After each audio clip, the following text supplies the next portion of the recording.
Hello, I am S.N. Chakraborty. Today I am sharing with you my view on essay structure. I believe that you all know that essay structure has an universal norm and that is divided into three parts: introduction, main body or main paragraphs, and conclusion.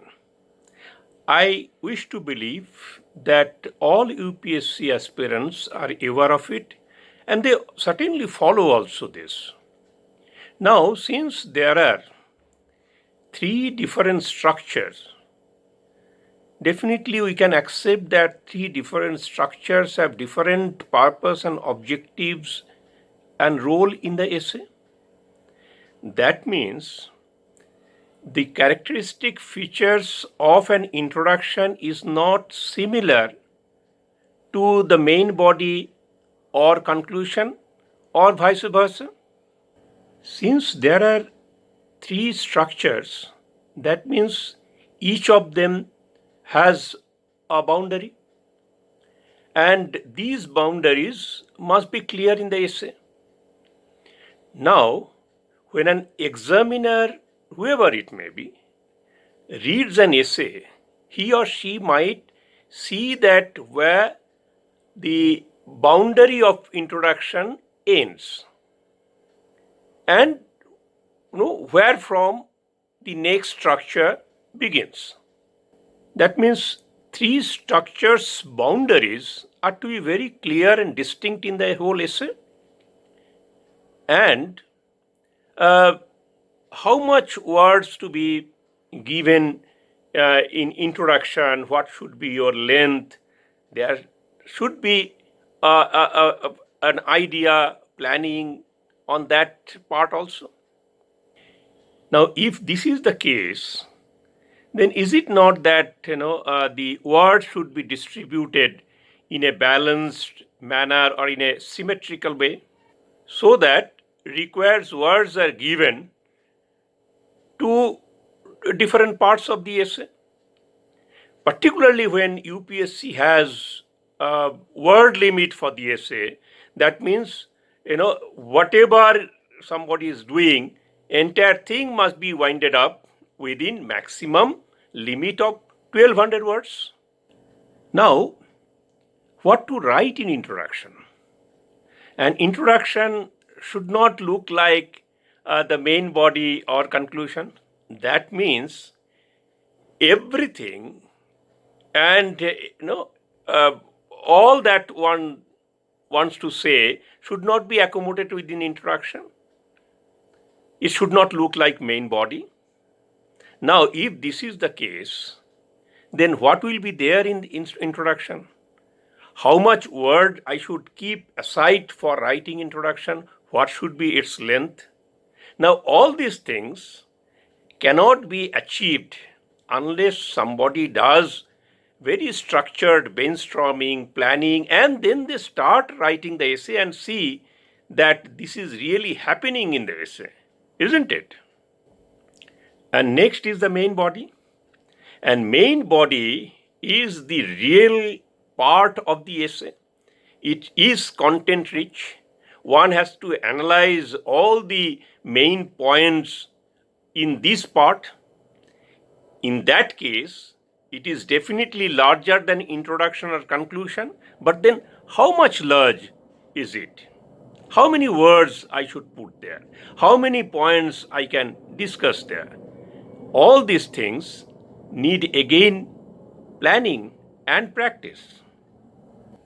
And various sentences or discussion in the main body or main paragraph should not be flat statements or just sentences. It must be analytically done, and all the analysis must be supported by suitable examples and citations. This indicates that main body requires substantive share of words in the essay, because main things will be discussed here. Now, some of the points cannot consume too many words or too much space, and some other points cannot be too sketchy. In that case, the balance of the main body will be disturbed. Actually, it will not be moving in right direction. So there has to be balance and symmetry in main body area too. More so, what is important, main body must take the essay towards a logical end from where conclusion can take off without much trouble, maybe conveniently, isn't it?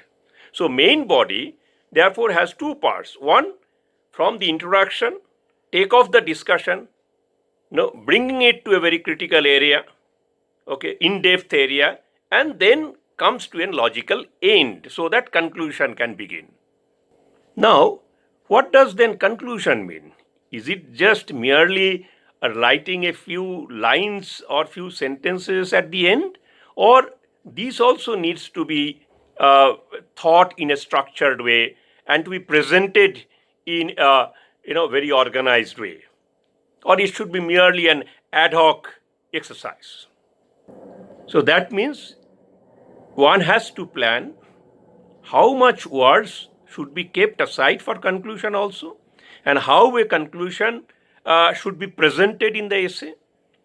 And its presentation must show that it is different from introduction and main body, isn't it? Now, if one candidate has followed a specific methodology or structure and has become successful, does it mean that that becomes an universal method and it will suit everybody? No, definitely not. Everybody's strength and weakness is different.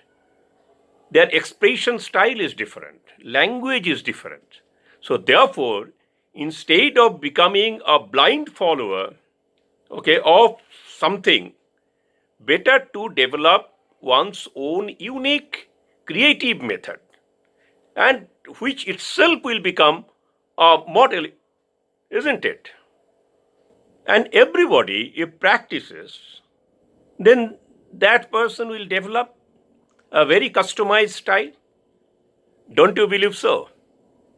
Last but not the least, should essay have number of captions or subtitles to distinguish its different structures, or this should be done by changing the language, sentence, tone, or paragraphing technique, which is the right way?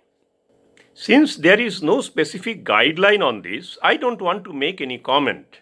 But what I understand, that at the end, the essay must look clean, well structured, content rich, and moving very smoothly.